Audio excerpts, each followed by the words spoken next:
My name is Eric Meyer. I'm the founder and executive director of Generation Atomic. Thank you for joining us today in this discussion of nuclear advocacy at the climate talks, past, present, future.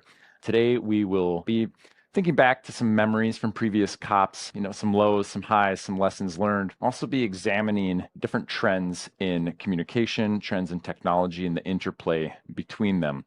We'll have a lively discussion and some fantastic panelists with us. I suppose it was around maybe 2019 I first started trading some emails with Miguel, but it wasn't until 2021 at COP26 in Glasgow where we first got to collaborate. Miguel comes from engineering discipline and has spent some time in the industry as well. Is actually the top drone pilot in the nuclear industry, but also realized there was a need for more outreach tools and educational tools around energy in general. And maybe you can explain what I'm hinting at here. Yeah, sure. So yeah, my name is Miguel Tranquil Lopez, and I started my career in nuclear decommissioning as an engineer. Very similar to Murto, I felt that I wasn't making the impact that I wanted to in that area, and I felt my strengths were more around communicating, particularly around the science of nuclear and energy in general. So yeah, I came through Magnox, which we've taken apart the old reactors in the UK. So these are the legacy first generation reactors, and I supported them by helping develop a drone program to make decommissioning safer, cheaper, and faster. And while I was doing that, I was making a card game on the side. And about a year ago, I quit my job and tried to do the card game full time. And I was also involved at COP26 in general nuclear advocacy with Nuclear for Climate. And that's who I'm here with today as well.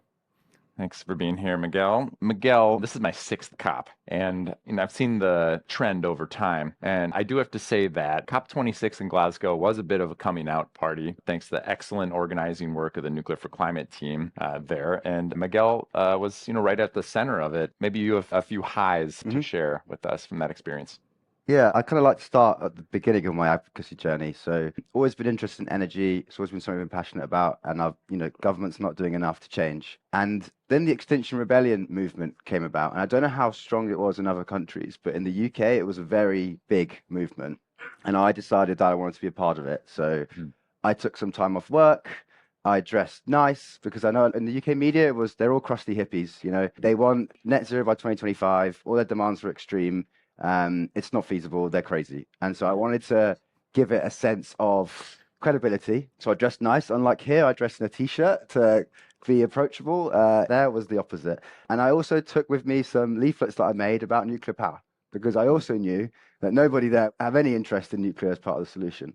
So I took a few days off and went to it. And it was actually so magical. The sense of community there. This was before the police in the UK started cracking down on these things. We took over Oxford Circus with a giant pink boat for a week. It was amazing. It was a really amazing thing to be part of. I'm sorry, did you say a giant pink bird? Boat. Because we are sinking. The concept was that, sea levels are rising, we're sinking. And it was a giant pink boat. And I was there when it arrived. And I was there when the police eventually took it away.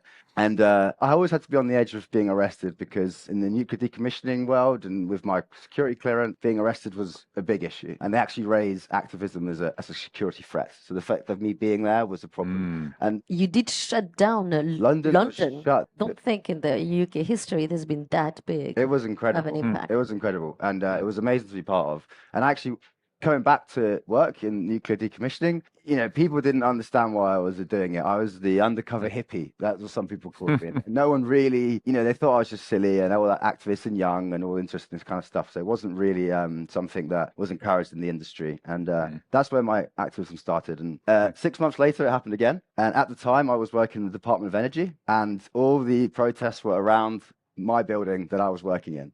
And so that was a bit of a dilemma about how involved I should be in this movement that I have a pass to get into the building that everyone's protesting outside. I helped a little. Someone needed some printing support, so I went in and printed off our printer some schedules for people working there. It's a little bit of undercover involvement. But anyway, this kind of got me into the advocacy movement. And this is why I came to COP26 to talk about nuclear. And I'd say in some of the lows was definitely at COP26 because although you said it was a big change, a big step up, it was my first experience in that kind of world. And, you come there with a lot of passion, a lot of deep belief that you're doing the right thing. And some of the approaches that people would come to me, it's disgusting what you're doing, questioning my incentives, questioning why I was there, who was funding me, and it was really a personal attacks, and it kind of really builds up on you. I've been called a fascist for supporting nuclear.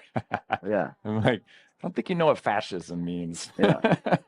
So it's definitely challenging, and I really respect you guys that went to those. I mean, I can't imagine what it was like at the first COPs, because you're saying COP26 was good. I mean, it was hard. And in Bonn, I mean, Yeah.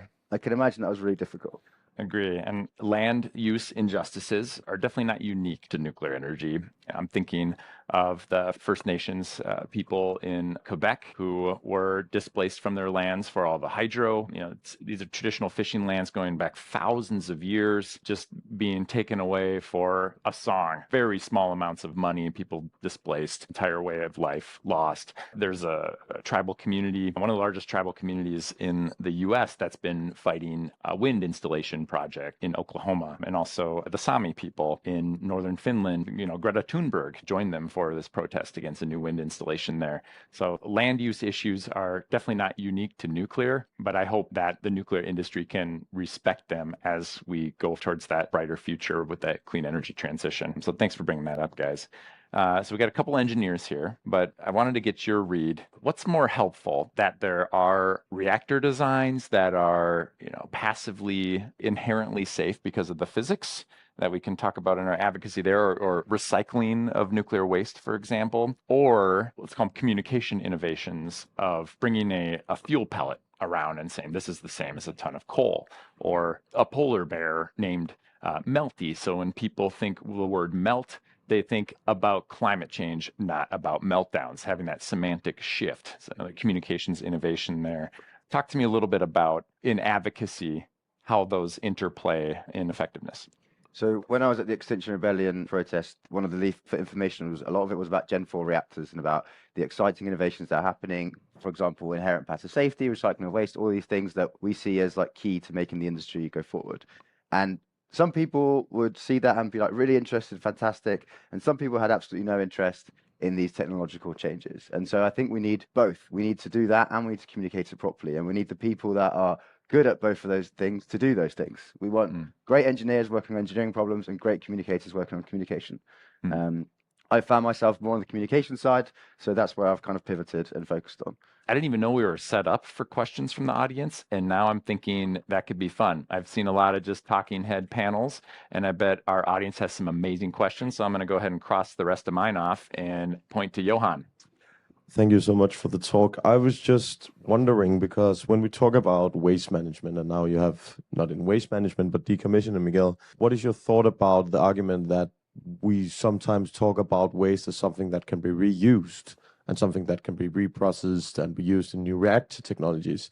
Because when I talk to policymakers or other technical people, they seem to be, it doesn't resonate with them. So why don't we only just focus on, we have a solution as deep geological repositories, as in Finland and now doing in Sweden, and stop talking about this potential for a future where we maybe can reprocess the waste? It sounds good, of course, but it's not like feasible right now. So why don't we only just stick to the argument about having these deep geological waste repositories, as of the JRC, the European Joint Research Center? They conclude that this is the scientific consensus of handling high-level waste. So what are your thoughts on that argument of using the future argument of potential waste burners and fourth-gen reactors that can use waste?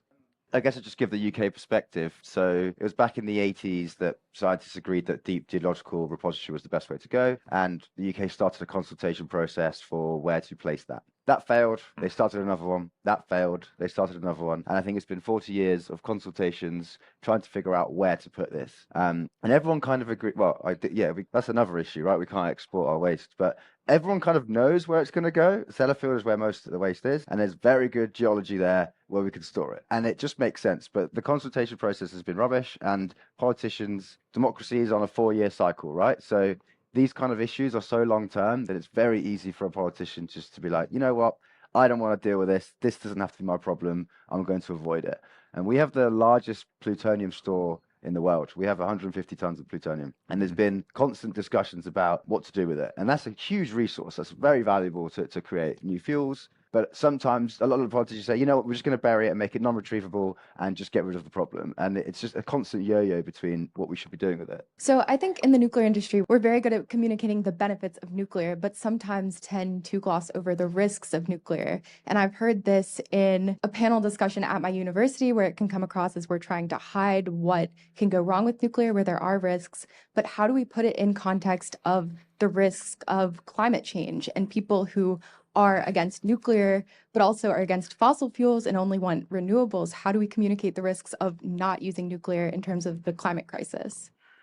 I'd like to add something that's actually maybe quite a different perspective from my work in the drone industry. So there's a lot of push in the industry to go beyond visual line of sight and autonomous operations. So you've got drones flying around, no pilot, doing deliveries, doing emergency service work, all that kind of stuff. And it's very difficult for the regulator, the Civil Aviation Authority of the UK, to assess those risks to other aircraft, to other people, and the industry's trying to come up with ways to assess it. But what it doesn't do is put that risk against the risk of not doing it. So, for example, drone delivery that brings like urgent blood, urgent organs from hospital to hospital in a city can reduce it from, an hour to a minute. And the only risk that they're looking at is, what if it's the 0.01% chance of it crashing and then hitting the 0.01% area where there's a person there. And these risks are just weighted against nothing. It's like, this is an extra risk rather than looking at the whole benefits realized. And I think the last event I went to was talking all about this and how the industry can come up with a standardized way of measuring it across different, bringing all the benefits together and saying, there is a risk that this drone might one day hit someone and kill someone, but in that operation, it's going to save 1,000 lives. So we should be doing that. So I wonder if there's something to learn from that and for the industry to come together and be able to do something like that. So I think maybe this is the right place I can ask my question is this time at COP, there were many people talking about fusion. And I just wanted to know, atoms for climate, nuclear for climate, do you also want that the fusion people, when they come to conference, they stay away from the normal fission nuclear people during conference? Because they are like so scared to death that the heritage of public acceptance and perception is so bad with fission. They just don't want to inherit this. So I would like to know what you guys think. So I was actually invited by ITER to a chat we had yesterday about fission and fusion and how we can collaborate at events like this. That's the international project to build a fusion reactor in France. Yeah, it's based in France. Okay. Yeah. So I'd say they were quite keen to talk, and I think they've seen what a great job we're doing, and they see themselves as part of this movement. I think there's a risk that from our side, from the fission side, is that one of the biggest challenges that we have is cost and time. To communicate to people that this is a solution that is going to help solve climate change now. And fusion, is a little bit more challenging to sell that. And so I think they're trying to maybe learn from us about how they can communicate that a little bit. There's a lot of skills transfer between the industries. There's a lot of JET in the UK is about to go into decommissioning. A lot of people from decommissioning reactors are moving towards JET to support them in that because it's a very different kind of operation from doing a science test to decommissioning. People don't really realize that fusion has quite a lot of intermediate level waste and it has its own challenges. But I don't know if that answers your question, but they were pretty happy to talk to us. And I'm a bit skeptical about how we communicate about fusion being the solution now, but we've got to remember that 2050 is not, we get to 2050 and that's it, it's over. We're talking about 2100, we're talking about 2200. Yeah. And the sort of spin-offs that you get from investigating these like material sciences and really extreme complex engineering problems. There's loads of support to the supercapacitors that they're developing to support fantastic grids, transportation, lots of benefits of doing this kind of research.